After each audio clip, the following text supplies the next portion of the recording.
How's the greatest stepmom in the world doing today?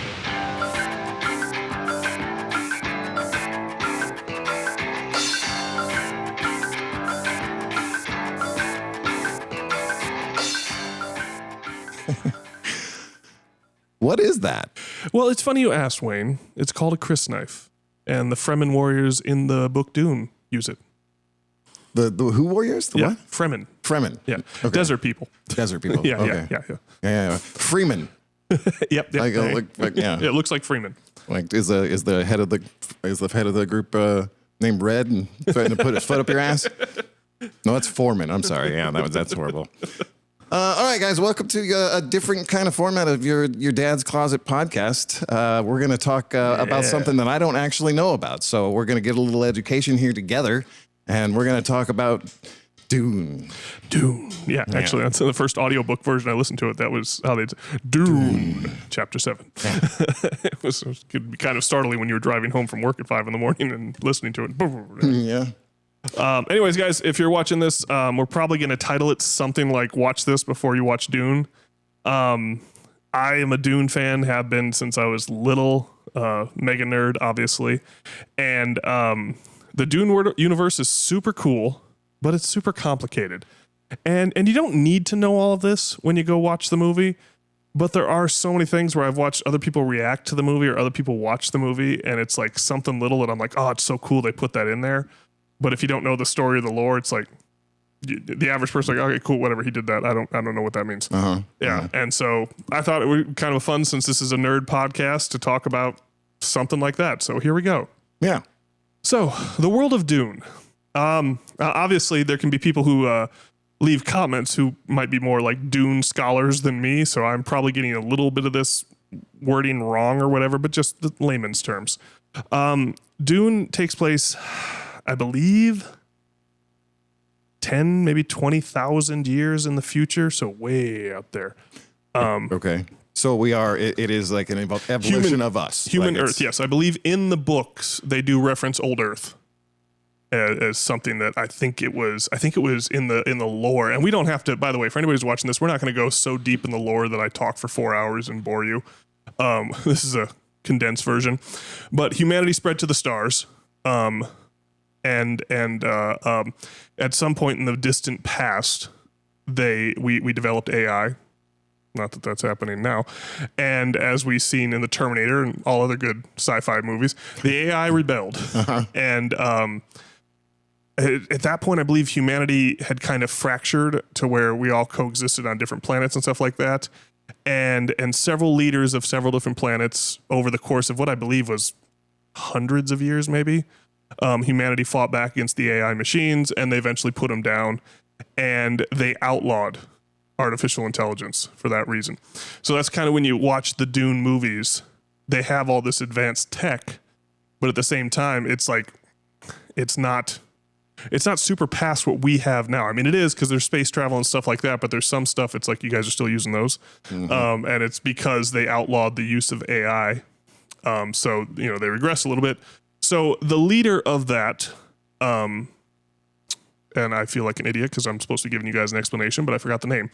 The leader of the human resistance, in a nutshell, ended up becoming the emperor and reorganized humanity into what you see in the world of Dune.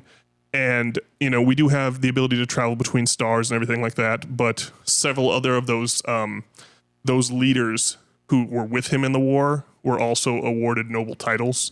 So that's why when you watch the movie, you'll see dukes and barons and stuff like that. The emperor rules everything, but does make life easier if you let other people run planets for you in your name. Sure. So that happened. And in this world of political intrigue and everything like that, there is the emperor, and then there are the noble houses. And how it's kind of set up, and we'll touch on these guys a little bit, is the emperor has death commandos called the Sardaukar.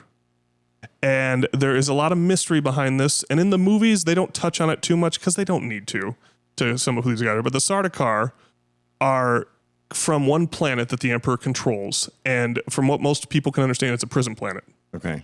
And when you're sentenced by the Emperor to go to the prison planet, it is hell. It is harsh. It is. I think there are probably planets that reference it if you watch Stargate. But it's a hellscape, and a good chunk of people who go there don't make it. The idea is, and they don't have a set time frame, so I'm kind of summarizing here that maybe if you survive a year on this planet, you can then get inducted into training to be a Sardaukar. So the planet kind of weeds people out. The weaklings don't make it anyways. And eventually you get to start your military training as a Sardaukar. Now, there are theories, and the author purposely did this in Dune, to where it's like not everybody knows. Like nobody is allowed to go to the prison planet. It's under the Emperor's control. So a lot of what they hear about the prison planet is hearsay. The Sardaukar spend God knows how many years being brainwashed and trained, and only the strongest survive. And when they come out of it, they're almost religious fanatics when it comes to loyalty to the Emperor, and don't question his commands and everything like that. The Emperor makes a lot of money. He does well for himself. He keeps, we don't know in the books, I think they use the term legion in the book, which I go with Roman, which typically means a 5,000 man unit. Okay. And I want to say they reference maybe 20 legions, but I could be getting that wrong. But he has this power core. Now, the Emperor could crush any noble house, any 2 or 3 noble houses who rose up against him. The Sardaukar would shred them. Almost nobody has a soldier man-on-man could stand against the Sardaukar. Okay. But to maintain the balance, the Emperor knows if he starts crushing noble houses, if they all got together, they would overthrow him. So the Emperor is it's almost like the noble houses.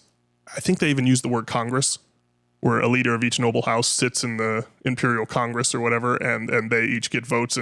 But it also helps the Emperor in the sense that he does a decent job keeping the noble houses divided. So he allows them, one another. Yeah, he allows them to compete against each other. He allows them to fight each other. The Emperor rarely will intervene if 2 noble houses go to war. Yeah. Eventually, the Sardaukar might show up as a peacekeeping force, but that works in the Emperor's favor. He needs them divided enough to be weak, but he doesn't want to weaken them too much because he needs their help to control the empire. Okay. So that is the Emperor in this sense, and that is what the Sardaukar are. So, if you guys, like you said, if you're doing this and you're watching this before you watch the movie, you will see the Sardaukar in the movie. I don't really have a problem with how they portrayed them, but they kind of put them in almost like white astronaut spacesuits. Not sure what that's about, but they do. It's a choice. So you'll see that. Now, once again, if the Emperor goes to war with one of the noble houses, it's very public. Everybody knows it's happening, and it could be a touchy situation. So the Sardaukar, though being crazy, deadly, and everything, aren't used that often. Now, a couple other things in this universe that are pretty interesting, and you'll see this once again. I'm just trying to touch on stuff that you'll kind of see in the movie. Like I said, I don't want to make this a 4-hour lore special. I get it. I'm just going like, this is all the first movie? Yeah. You'll meet the Bene Gesserits. And obviously, if you're watching this, I'm assuming you're probably a nerd if you came across this. The Bene Gesserits, in the way they're described in Dune, in how I summarize them, is they are an all-female order of Jedi who don't have lightsabers. Okay. So that's the So easiest. they have sorcery? Is that? It's all the whole premise of this universe, because it's so far in the future, could be potentially 20,000 years, and genetic manipulation and tracking DNA and breeding, that the Bene Gesserit do have a form of sorcery. They do have a form of, what was it in Equilibrium, gun kata, or whatever, the gun karate in the Equilibrium movie that they did. Oh, Yeah. right. Yeah, they teach the women a unique thing or whatever. And they are almost a religious order as well. So the Bene Gesserit, they I think, if I remember correctly, they allow any woman to try and join their order, but they will take noble daughters. They will take anybody who wants to join. And you will join relatively young and go through their school, and they will teach you everything. And these women have such an ability over their body that you would almost call it sorcery, where they can control when they get pregnant. They can control what sex the child will be. They can control, they can almost use a form of Jedi, not the droid you're looking for. And you kind of see that in the movie as well. And so they're typically badass. And then they also are human lie detectors if they're focused. So oftentimes what happens is the Bene Gesserit order exists. They have many different types of Bene Gesserits, but every noble house, and including the Emperor, wants a Bene Gesserit in their court. because when you're deciding things, even if you're a local lord, okay. having a truth sayer next to you comes in handy. Yeah. We don't got to go too. We don't have to go too much into it, but also they don't reference this in the movie, but I feel like it needs to be mentioned because it kind of explains it. So sometimes noble lords will often look at Bene Gesserit as concubine as well. And the the whole Congress? No, for himself. A Bene Gesserit lover, bodyguard, and advisor. Okay. Even if you have, because this is a feudal system. So obviously, in this universe, a lord, a duke, a baron could have no wife and several children out of wedlock, and he can still decide who his heir is. Mm-hmm. Doesn't have to be, like typical feudal systems where if you're not married, then it's a bastard. In this world, that's not the case. But yeah. So something that they reference in another book, but it kind of helps explain in this book is that if you want to get yourself a Bene Gesserit concubine, you put in notice with the Bene Gesserit high command, if you will, and they select women based on your personality. Ooh. They put you through a dating profile type thing. Yeah. And when you eventually journey to their temple, basically, there will be 20 young women standing at attention, and they will almost be physically everything you're into. They will know down to the whatever your fetish is, they will probably already know it. Their intelligence gathering is scary. Yeah. And you get to pick which one you want. And like I said, it could just be an advisor, could be concubine, whatever you're looking for. They typically know they're that good. They know exactly what you're looking for already. Yeah. So in this book, the main hero in the movie, and the main hero, Paul, his dad, in the movie, they made her a wife. In the book, she was just a concubine. He remained single in case a marriage could be taken up with another noble house for an alliance. Sure. So it was better. But, he had a son with her, and that's his heir, Paul, who is, Timothy in the movie and our main star and hero. Okay. Yeah. So, but it oftentimes happens, he references it in the movie, that even if you're his concubine, you're a member of his household, your first loyalty is to the Bene Gesserit. So you may be assigned to this house, this court, but for some reason on the other side of the planet, there's someone that the Bene Gesserit need dead. You'll get the assignment to take care of it, and you won't question it. You'll just get it done. Yeah. And so I thought that interesting, unique order. So, the Bene Gesserit are missionaries. They spread the word of a prophet that they see coming. They are assassins. They are concubine and advisors. The Bene Gesserit order is huge. And they have many different aspects of what they have the women do. Yeah. Spies, whatever you need. They usually can take care of it. And then there's another one, and and he didn't have a big part in the movie, but it's fucking weird. And if you don't know what it is, they have what they call mentats. And these are people who are usually bred to be this way and trained to be this way, but they are selected at a young age. And they're the guys that you see counting cards in casinos. They're the guys who are just math geniuses and everything like that. And they continue to teach and breed that to where they are almost to the level of human computers. So they're breeding Sheldons. Pretty much. That's it exactly. And this one, he's a rather rotund black man. But you'll see it in the movie where his eyes flip up. It's almost like he turns his eyes up and he's calculating math down to like an insane amount. And once again, most noble houses have a mentat in their court as well, because having someone like that as the head, as your chief of staff and head of your bodyguards comes in handy because they can predict a lot of things with mathematical certainty. Sure.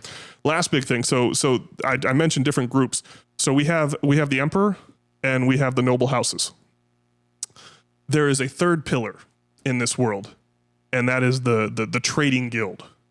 And it is very interesting. So they have how they go from planet to planet is everybody can have little tiny or big starships, but those starships can't go from solar system to solar system. That jump ability isn't for them. So what they have are these giant, it's almost like if you had a 22-foot boat and you would make that a battleship, an oil tanker is what the trading guild has. And the trading guild are the only ones who have powerful enough ships to go from solar system to solar system. So they have a lot of sway. So they are the third pillar that kind of holds humanity together. And okay, Go ahead. No, go ahead. Ask. Even though this emperor, he rules over several different planets, worlds, within tens of thousands of systems, within but yes. different galaxies. Yes. And only the trading guild, this third-party pillar that you speak of, has the ability to transport between these. I often say, think of the trading guild as oil companies. President has a lot of power. Congress has a lot of power. Sure. But they're the third leg. And so yes, so oftentimes, like for example, in a trading guild mega ship, you could have two different groups of fleets in there that might be at war with each other, but they will not fight in the ship because nobody wants the trading guild to cut you off. And that is what you just said. The fear right there is if the emperor got too rowdy, the trading guild could just cut him off. Right. Leave him stuck on his planet. Good luck. Yeah. That just seems unlikely that an emperor or someone who wants absolute power would allow that kind of a limitation on their kingdom. Because the author who wrote several books, he ended up passing and his son took over. So they expanded the lore a little bit. And it's kind of like it was almost brought up, if I recall, it was almost made to where it like helps check the emperor's power as creating this judicial system almost. If you look at our democracy that we have in this country is like a third check on it. And now, but it goes back to it. And we'll probably have to talk a little bit more about other stuff, but the next thing is the whole human economy runs on spice, oil. And the trading guild, that spice is what allows their navigators to be able to travel between the stars. Okay. So they need the spice. And in all of humanity, the spice only comes from one place, the planet Dune, which is what this whole book's about.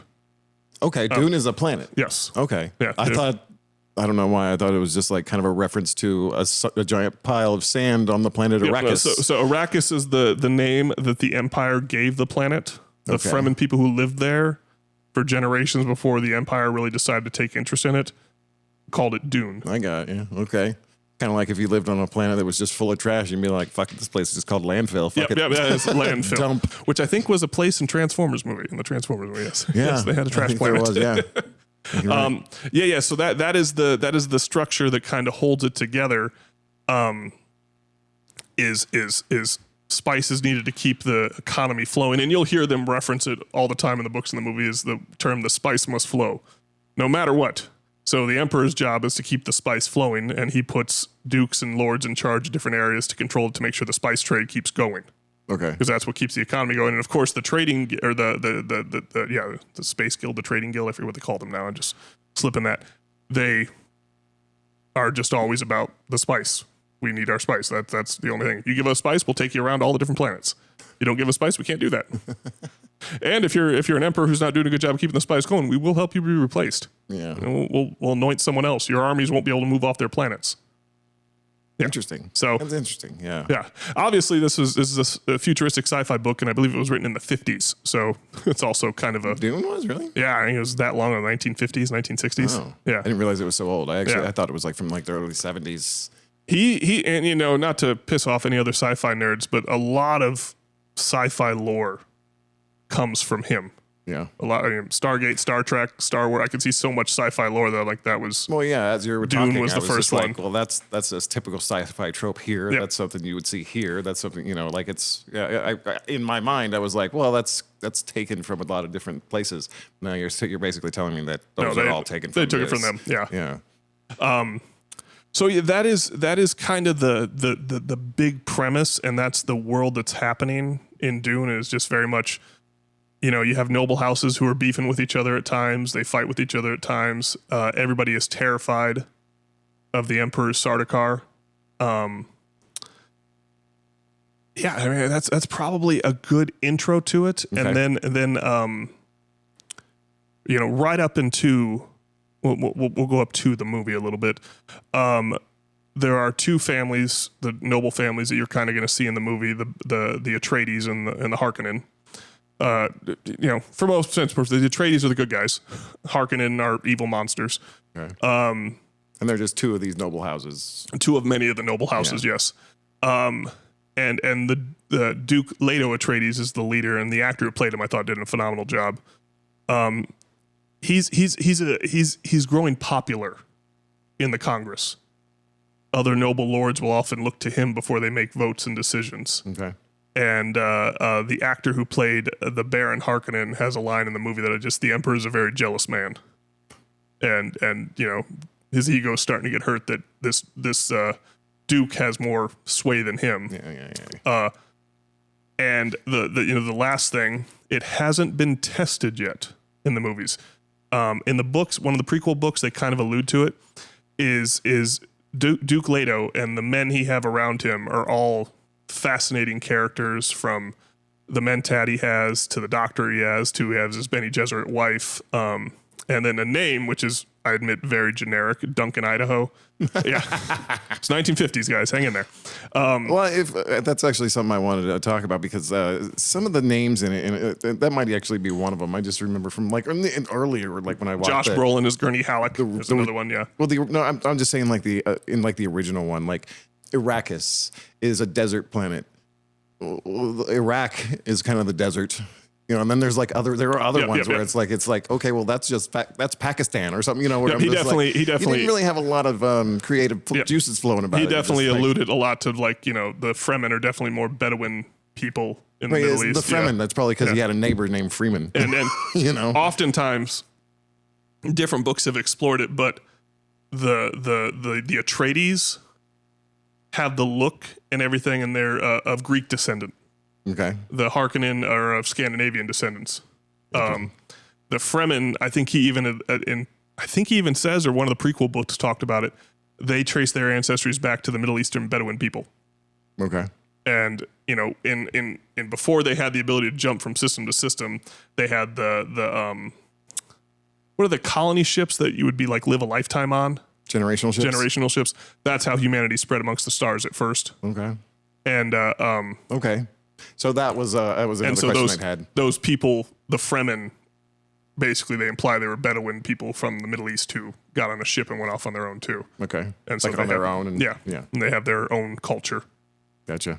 Okay. So these are all just new sects of humans, not no aliens in there. No, just science, just giant fucking sandworms or some shit, right? Yep. And so we'll get there.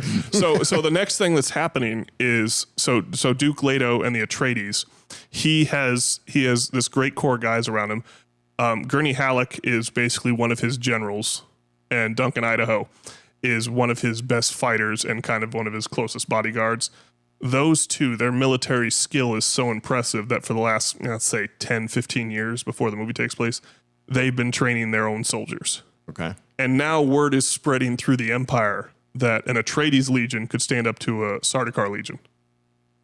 And that mixed with the Emperor's jealousy, there's a couple things that are just starting to make him look at the Atreides like, you might be more trouble than you're worth.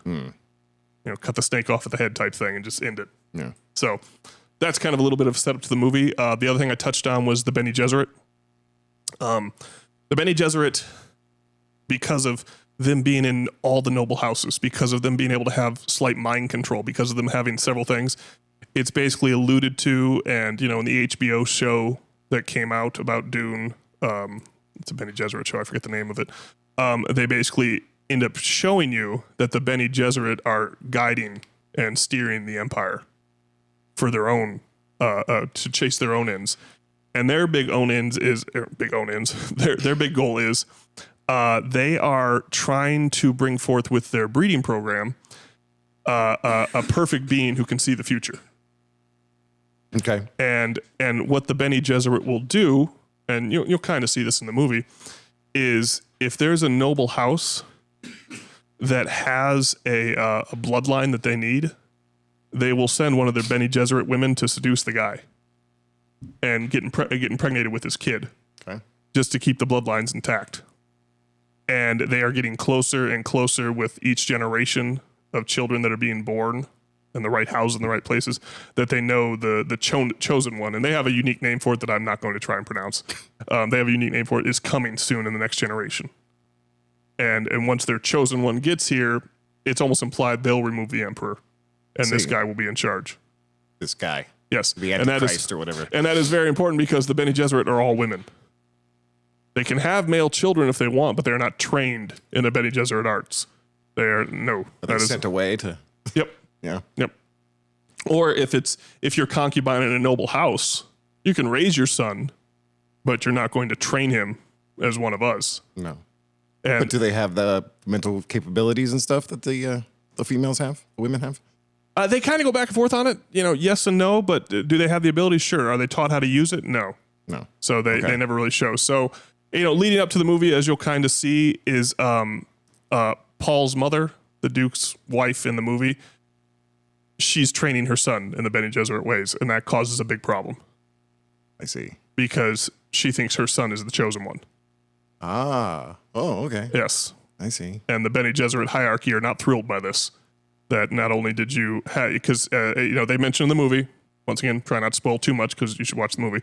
But they mentioned she gets scolded by one of the high priest ladies of the Bene Gesserit where you were supposed to have a daughter and it said you had a son. And on top of that, you taught him our ways when you shouldn't have. Right.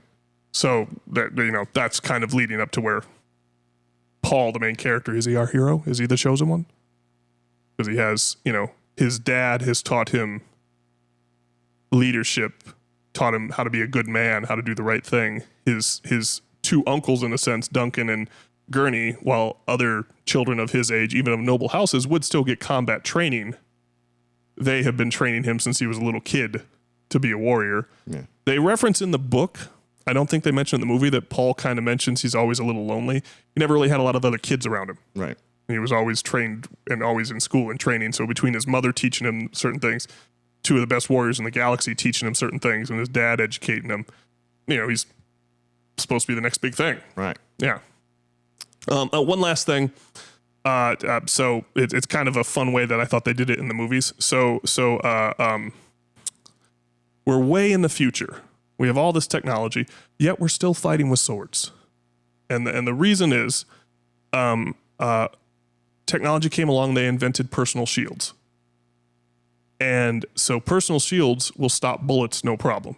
Okay. Turn that shield on and a bullet's not going to touch you. It's not going to be able to get through your little shield. And the shields in this one, they're not like way far out in front of you. They're just like a little half centimeter above your body. So a bullet can't hurt you. They have, I think they call them laser pistols, laser guns. Okay. Laser guns. I was going to ask about Yeah, focus they have those. They have those. The problem is that lasers, when connecting with a personal shield, will create a nuclear explosion. Oh, okay. So very quickly, everybody learned, well, those are kind of out if personal shields are in. And so they've regressed to where they have swords and knives. Now, a sword or a knife will eventually get through a shield. A shield will stop lasers, and it will stop high-speed objects. The slower the object moves, the more it'll push through a shield. So Okay. they talk about when they're training you in sword and knife fighting. Do you want to just bring up the franchises in which I've seen these things before? That's Stargate right there. Yeah, where do you think they got it from? No, that's what I'm saying. Like, that's where I'd seen that before. Yeah. It's like, yeah. And so that, when you'll see a scene when they're training to fight in the movie, they'll slash against each other's shields all the time. But, the real fighters, once they're good, once they hit your shield, then they'll just start slowly pushing the dagger through. And that's what'll get you, as opposed to hacking over and over again when it won't get through the shield. So the slower the blade moves, the quicker it moves through the shield. Yeah. So I thought it was kind of a fun thing. Now, because you asked about it and you mentioned the worms and everything, on Dune, they have the giant sandworms that can be up to like 400 meters long. And they do reference, I think, in the movie and in the book, that they tried several times to eradicate the worms. But they're basically almost impossible to kill. I mean, you can nuke them, but do you really want to start nuking parts of the planet, which produces the only resource in the galaxy that can allow space travel? So you can't do that. But the other thing that's unique about the sandworms is, and some of this you'll learn in the movie, but the one thing is, if you use a personal shield on the surface of Dune, just walking around in the sand, it will attract the sandworms like crazy and send them into a killing frenzy. So once again, when you're on Dune, whatever noble house or family you're from, you really don't turn those damn shields on, because you're just going to attract the bastards. Which leaves you vulnerable to attack. And that's, I understand that's a big plot point, I guess would be the right word for that. Yeah. Okay. Even because all the noble houses by this point have had shields for thousands of years. So even the scary Sardaukar are trained to fight with their shields on. Yeah. And I'm sure, just common sense would alone, if I can learn to knife fight or sword fight with a shield that protects me from a lot of blows, I'm probably going to fight a different way than if I'm raised on a planet where you can't use a shield. And you're probably going to fight a different way You can fight better, more defensively, and keep yourself from getting hurt because you've never had a shield to protect you. Yeah. And hence why you guys are obviously catching the vibe that the Fremen are so scary in their sense of how well they fight is they never grew up with shields. Right. They just straight up sword on they're sword, just- dagger on dagger. Yeah. Well, I mean, it would seem like somebody who was grown up fighting with the shields would be more like, you know. Or That's scarier to me, you know? more hardcore charging, but at the same time, knowing in your head you don't have a shield anymore. Mm-hmm. And how much of a handicap is that? Yeah, you know, I mean, once again, it's not like we grew up in the Middle Ages, but if most guys in the Middle Ages, random historical fact here, as much as we all like movies where they have a guy has two swords or a two-handed sword and he's fighting like this, in the Middle Ages that wasn't really a thing. It was everybody had a shield and a sword. Yeah. And so if you spend your whole life training to fight with a shield and a sword and all of a sudden your shield's busted when you're getting ready to go into a fight, I'm sure your game's going to be a little off because you're used to being able to have this thing to cover one side of you that you don't have anymore. Right. Yeah. Yeah. So it makes sense. It's still sci-fi. It's still out there a little bit, but yeah, I was like, okay, this all kind of made sense to me as a kid. Okay. So, I mean, because on any cover, like, any artistic cover for Dune book, be it book, movie, whatever, that fucking worm is heavily featured. You know what I mean? So it's like, but that's all it is. It's just like, that's a nuisance. It's pretty much nothing can stand in front of it. And its mouth is so fucking big, that it eats the spice oil tankers if they're left on the surface too long. It can consume them pretty easily. It's like the Fremen who live on Dune kind of know you learn to live around the worms. You don't really try and live without them. They're always going to be around. You just, kind of like people in Australia. I assume they know how to live around crocodiles. Yeah. Yeah. I think there's worse things there, though. Yeah. Okay, so I forgot. I gotcha. Well, so going up to it, and this you'll see in the movie, but it makes a little bit more sense now. So the Harkonnens and the Atreides have been beefing for generations. The Harkonnens were the ones overseeing Dune, and they were the ones overseeing the spice supply. Like the administrators of it was under their control. Now, obviously, it was under their control. They were able to take a bigger percentage of the spice. Sure. But to keep all the noble houses happy, they all get a cut of spice profits. So every noble house gets a piece of it. But since they're the ones running it, the emperor gets the biggest piece. But since they're the ones running it, they get a piece too. They've had it for 80 years. At the start of the movie, you see pretty quickly that the Harkonnens have been removed from Dune. The emperor has stripped them of their control of Dune, get all their men off the planet, another family's going to take over. And that's where the Atreides family is going to come in. They're kind of surprised that they're going to be nominated to take over Dune, even though he's very popular and everything like that. Our hero's father, the Duke, still senses this is something off because he knows the emperor's not thrilled with how popular he is, and now he's putting him in charge of the most valuable resource in all of humanity. Okay. And giving him that responsibility and a bigger income doesn't make sense to him. Possibly setting him up to fail kind of situation. Exactly. Okay.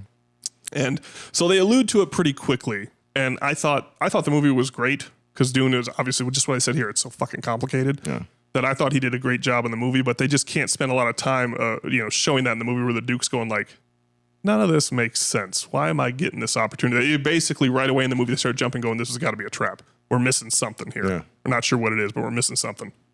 Okay. Intrigue.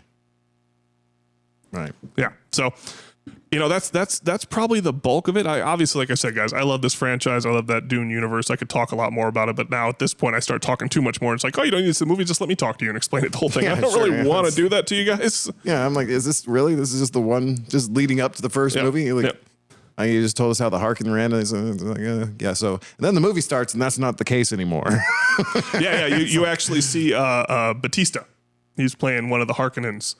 Like leaving the planet or whatever? Yeah, he flips out, and his uncle, played by Skarsgård. Okay. One of the old Skarsgård. He's playing the Duke the Baron in this, and he's bitching to his uncle about how the hell can they take Arrakis from us? It's been ours for 80 years, and the Baron kind of tells him to be quiet and do as he's told. Leading more to the questioning of... Yeah, at that point, I will say that. At that point in the movie, that's where he goes, the Emperor is a jealous man. And he kind of smirks at him. Gotcha. Yeah. Okay.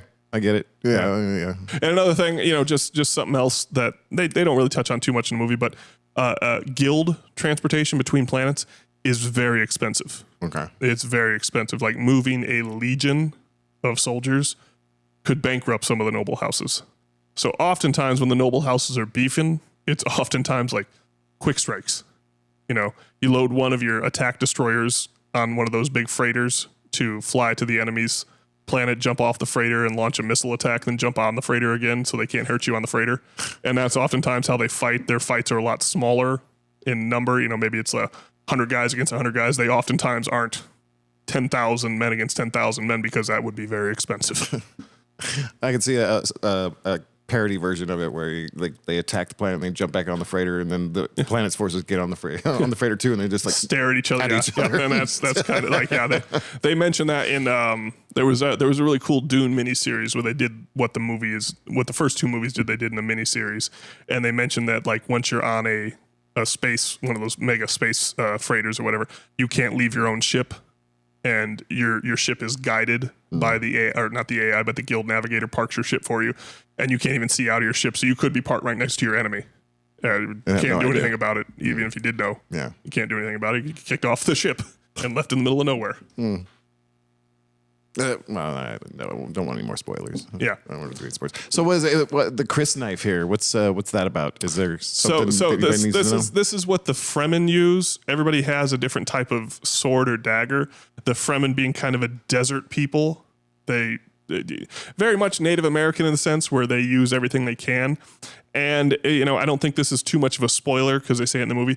This is a cut down version of one of the tooths of one of the sandworms. Oh, okay. That everybody's scared of. That, you know, it's so dangerous. The thing can slice through metal when the sandworm is using it. So the Fremen find these, and that's what they make into their daggers.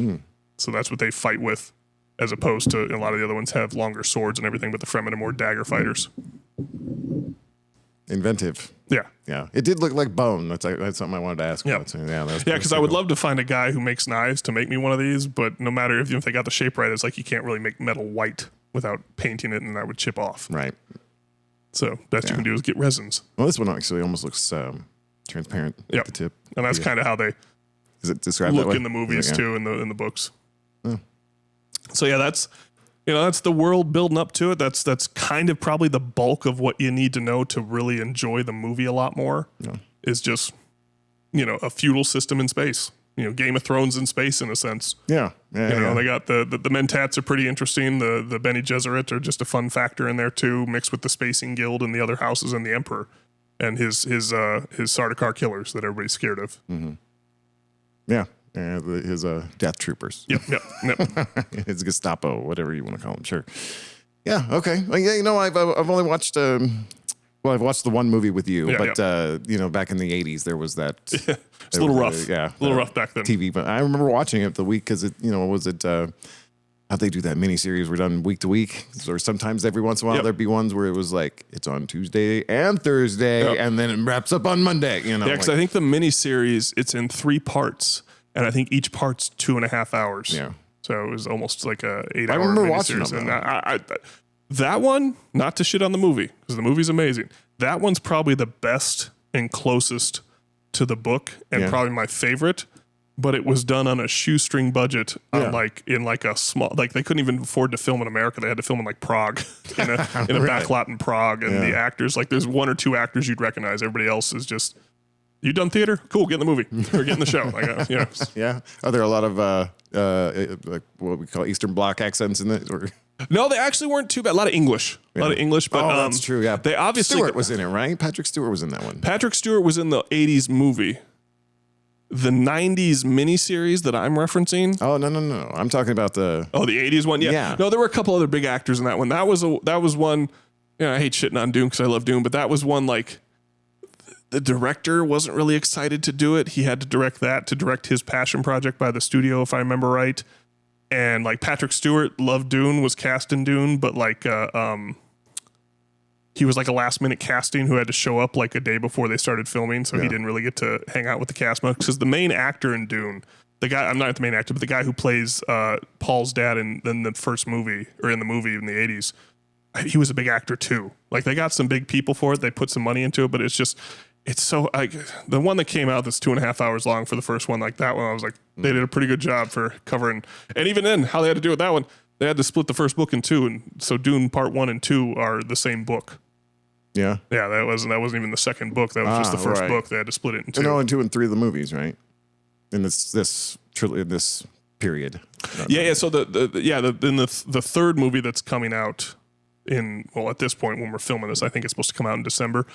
I don't know what book they're doing because book 1 was long. It's huge. It's a big fucking book. Book 2 and 3 were a little smaller. Okay. So I don't know if they're going to do the second book, but I've heard that the cast and the director are done after this. So I'm very curious to see what they try and do in this one because in the it was like the Sci-Fi Channel was partnered on it for the miniseries. They did the first miniseries, then they did a second one called Children of Dune, and that's where I remember that one. Yeah, I didn't watch it, but I remember X-Men, the younger Professor X. Right. Yeah. I can't think of his name. Yes. Yeah. He was young, but that was the first time I ever saw him in anything. Yeah. Yeah. Huh. Interesting. Yeah. Yeah. I didn't. Okay. So yeah, I was confused. It was the movie back then. It starred the guy. In the Chalamet part. It was the guy from Twin Peaks. Yep. Yeah. And I was. I mean, once again, they tried. I give them credit for trying, but like in the books, I think Paul's character is 15. Yeah, and that guy was like 30. Yeah. And obviously, Timothy Chalamet looks young, but I mean, I'm just there implying he's like 18 or 19 in the movie just because like we got to age it up a little bit. Sure. Yeah, I just I wouldn't have known that back then. I think he's probably the only actor I recognized back then. Patrick Stewart was nobody to anybody then. And but yeah, I think we actually talked about it. I remember there was like an influx of desert movies at that time, and it just didn't seem to interest me. Like Krull, and there were a couple others. I was just like, nah. And Dune. And so the sandworm thing, though, like I said, it's like, do you think the author intended for them to be so prominently featured as like, people think Dune, they immediately think sandworm. Yeah, I think he did. And that kind of gets into, we might have to put a little bit of a spoiler alert here. That kind of gets into what we don't know in the beginning of the movie, but we eventually learn that basically the sandworms create the spice. Would they shit it out? Shitting it out, maybe. Yes, it's basically, it's almost like as the sandworms pass through the sand, the sand goes through them and comes out the other side with spice in it. Oh. So, so it's shit. Yeah, and I want to say the Fremen who live there know that. Yeah. They know it, but I don't know if everybody else knows it. So the Fremen, they're like the sand people. Yes, they are the sand people. They are very Native American-ish. They live off the land. Like tribal, yeah. Okay, they are very, very they're fierce. Definitely free men. Yeah, very fierce warrior culture, and very secluded to where so much of Arrakis is just barren desert sand that most civilized people, you can't live there. To where most of the action that takes place with the noble house of the emperor is it's a city, but that's about it. They don't really leave the city too much. Yeah. They go out and harvest the sand. And, their estimates of the Fremen population at most would be 1 million. And, you later find out in the movie there's probably closer to 100 million who live out in the desert that they just can't see. Is that a spoiler? Maybe a little bit. Yeah. We put the spoiler alert up a little while ago, though, I'm sure. Yeah, okay. So it's anything from there. It's kind of what we'll do anything from there. Gotcha. So without having to talk too much, but that's kind of so the the Harkonnen see them as probably like the robber barons of our country coming up in the world. The Native American, we're just get them out of the way, run them off, put them on reservations, and everything like that. They're not really that threatening. They're annoying. They attack stuff every now and then, but they're fine. Just a nuisance. Yep. And nobody's thought to have one of those like a sandworm farm where they just make. They tried. They actually mentioned that they tried to bring a sandworm off of Dune and it died pretty quickly. Or actually, more than once. They've tried a few times and it would always die. Yeah, like a great white in captivity, huh? Yeah, pretty much. Yeah. So they can't do that. And they do a good job in the movie of showing like all of Dune is like Death Valley. Yeah, like equipment dies here eventually. It's not comfortable to live here. You'll see them wearing still suits, which are pretty much wetsuits that go over your whole body and kind of leave your face open, and the still suits capture all your moisture and filter it and everything to turn it back into water, or you will die of dehydration within a few hours on the sand. That sounds familiar. Like maybe that's something I actually it was in the movie from the movie. Yeah, it was in the movie you and me watched. I was probably thinking like, does that mean pee too? No, yeah, that's what what every is guy with thinks. me an excrement, does that mean pee too? Like that, yeah. All right. All right. Well, thanks, man. Yeah, I think so- I'm ready to watch the movie. Yeah, let's go do it. All right. We're going to say goodbye now. Do we? We don't really have. Still don't have an outro. Thanks for tuning in, guys. If you get a chance, check Dune out. We'll have it linked down below. Go check it out on Amazon if you want to get it. But Dune's an awesome movie. Dune 2 was part 2 was even better, and then part 3 is coming out this year. So go check it out and enjoy, guys. Dune 2. Dune 2. Dune 2. Dune 2. All right, guys. Bye.